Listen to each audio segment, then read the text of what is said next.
నిజమైనటువంటి ప్రజానాయకుడని చెప్పి మనందరికి కూడా తెలుసు.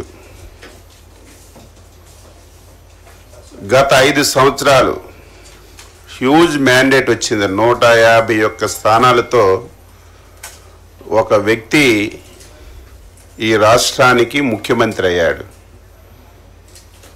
అధికారం ఉన్నటువంటి 5 సంవత్సరాలు కేవలం ప్యాలెస్కే పరిమితమై ఈ రాష్ట్రంలో ఏమి జరుగుతుంది,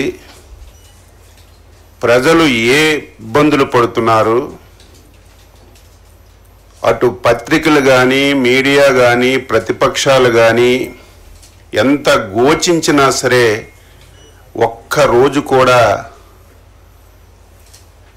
వెళ్ళి చూసినటువంటి సందర్భాలు లేనటువంటి నాయకుడు. ఇటువంటి నాయకుడు ఈ రాష్ట్రంలో ఉండకూడదు,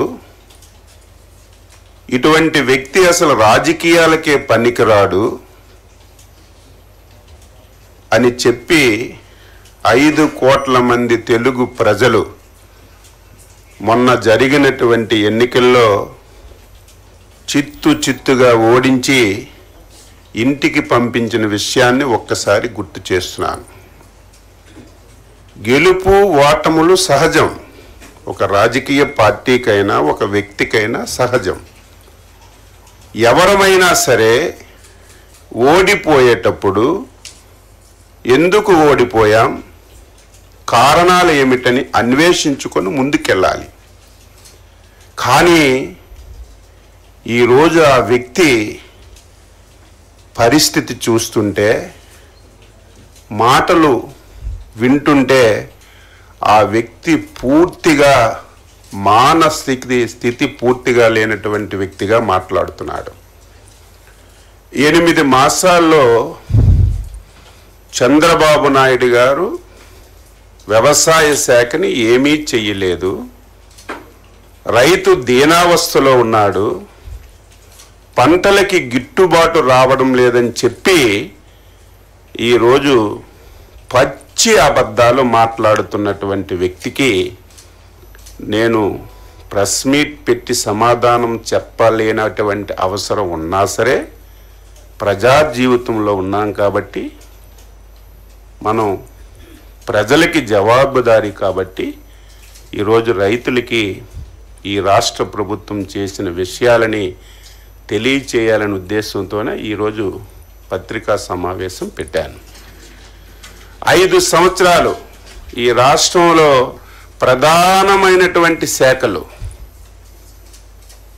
70% మంది బతుకుతున్నటువంటి శాఖలు, ఈ రాష్ట్రానికి ఆదాయ మార్గాలను తీసుకొస్తున్నటువంటి శాఖల్ని 5 సంవత్సరాలు తాళమేసి బిగించినటువంటి వ్యక్తి ఈరోజు ఆ శాఖల గురించి మాట్లాడుతున్నాడు. ఈరోజు వ్యవసాయ అనుబంధ శాఖలు ఈ రాష్ట్రంలో 60-70% మంది వ్యవసాయం అనుబంధ రంగాల మీద ఆధారపడ్డారు. అందులో రాష్ట్రానికి ఎక్కువ ఆదాయ వనరులు వచ్చినటువంటి శాఖ వ్యవసాయ అనుబంధ శాఖలు.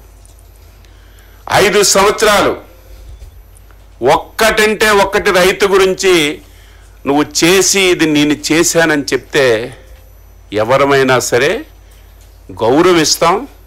ఒకవేళ ఆయన చేసిన మంచి విషయాలుంటే తీర్చుకొని ఆచరిస్తాం. 5 సంవత్సరాల్లో అతి ప్రధానమైనటువంటిది శాఖలో సాయిల్ టెస్టింగ్ అనేది ఒక్క సెంటు భూమికి సాయిల్ టెస్టింగ్ చేసి ఒక్క కార్డైనా నువ్వు ఇచ్చావని నిరూపించగలిగితే నువ్వు చెప్పిన దానికి నేను సిద్ధంగా ఉంటాను. 5 సంవత్సరాల్లో మొత్తం వ్యవసాయ శాఖని అట్టక మీద పెట్టావు. 2014-19లో చంద్రబాబు గవర్నమెంట్లో తీసుకున్నటువంటి అనేక నిర్ణయాలని నువ్వు పూర్తిగా పాతాళలోకాన్ని పాతిపెట్టి రైతుకి తీవ్రమైనటువంటి ఇబ్బందులకు గురి చేశావు. 5 సంవత్సరాల్లో మెకనైజేషన్ కింద ఒక్క పైసా నువ్వు ఖర్చు పెట్టావని లెక్కలు చూపించు. ఈరోజు అత్యంత ప్రాధాన్యమైనటువంటిది డ్రిప్పు, స్ప్రింక్లరు, ఇరిగేషన్ మీద ఆధారపడినటువంటి రైతులు ఉన్నారు. అందులో నువ్వు పుట్టినటువంటి రాయలసీమ జిల్లాలో ఎక్కువ మంది డ్రిప్ మీద, స్ప్రింక్లర్స్ మీద ఆధారపడుతున్నారు.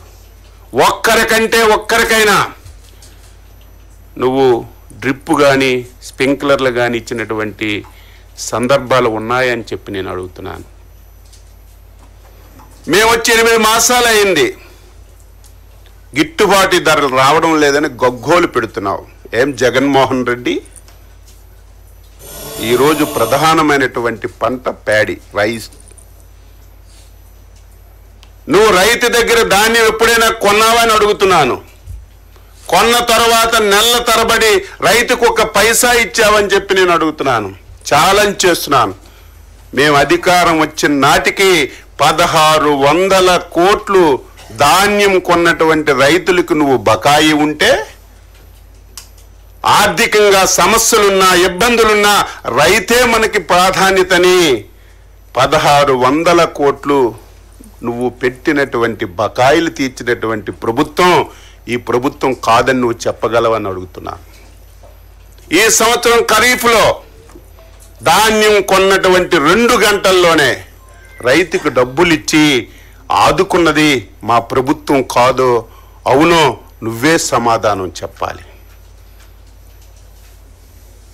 ఈరోజు ఏ పంటకి ఇబ్బంది వచ్చినా, మొన్న కందులకి ఇబ్బంది వస్తే నాఫెడ్ని దించుకున్నాం. టమాటా ధర తగ్గిపోతే మార్కెట్ కమిటీల ద్వారా ఒక రేట్ ఫిక్సేషన్ చేసి టమాటాలు కొని మార్కెట్ యార్డుల ద్వారా, రైతు బజార్ల ద్వారా అమ్మకం చేశాం. ఇవన్నీ ఈ 8 మాసాల్లో ఎరువులు ఎక్కడైనా సరే లేవని చెప్పి ఎవరైనా చెప్పారా? బఫర్ స్టాక్స్ పెట్టాం. ప్రకృతి విపత్తులు నువ్వెప్పుడైనా ఇన్సూరెన్స్ కానీ ఇన్పుట్ సబ్సిడీ కానీ ఇచ్చిన దాఖలాలు ఉన్నాయా? మేము అధికారం వచ్చిన తర్వాత 5 సార్లు సైక్లోన్లు వచ్చాయి, తుఫాన్లు వచ్చాయి. వెంటనే ఎన్యూమరేషన్ చేసి ఈస్ట్ వెస్ట్ గోదావరికి వస్తే 34 కోట్లు ఇచ్చాం. ఈరోజు కృష్ణా జిల్లాలో వరదలు వస్తే 20 రోజుల్లో ఎన్యూమరేషన్ చేసి రైతుకి, కౌలు రైతుకి డబ్బులు ఇచ్చింది మా ప్రభుత్వం కాదో ఒక్కసారి నువ్వు చెప్పమని చెప్పి ఈ సందర్భంగా కోరుతున్నాను. ఈరోజు గుంటూరు మిర్చి యార్డ్ దగ్గరికి వెళ్ళావు. అబద్ధాలంటే అబద్ధాలు.